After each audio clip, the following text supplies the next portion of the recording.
Dear friends, the 27th Saturday of Ordinary Time invites us to reflect on the theme, All generations will call me blessed. In the Gospel, we have a little incident where a woman in the crowd raised her voice and said to Jesus, "Blessed is the womb that bore you and the breast that nursed you." She desired to show her admiration for all that Jesus was doing and teaching.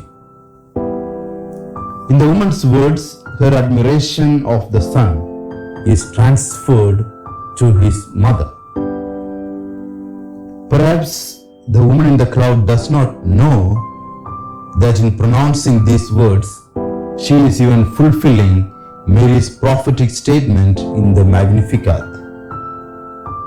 For now on, all generations will call me blessed. Luke 1:48. The woman in the crowd belongs to the first generation of those who are called the mother of the Redeemer, blessed. Far from turning attention away from his mother, Jesus was showing that she was not just some lucky woman who received special graces. He understood that Mary constantly chose to lay down her life in obedience to God, and that this was the true blessing. Both the angel Gabriel and her kinswoman Elizabeth could see Mary's faith and obedience, and this was why they too called her blessed. Elizabeth said, "Blessed is she who believed that there would be a fulfillment of what was spoken to her from the Lord." Luke 1:45. To Gabriel, Mary said, "Let it be to me according to your word." Luke 1:38. Consider the consequences of Mary's yes to the angel's extraordinary message.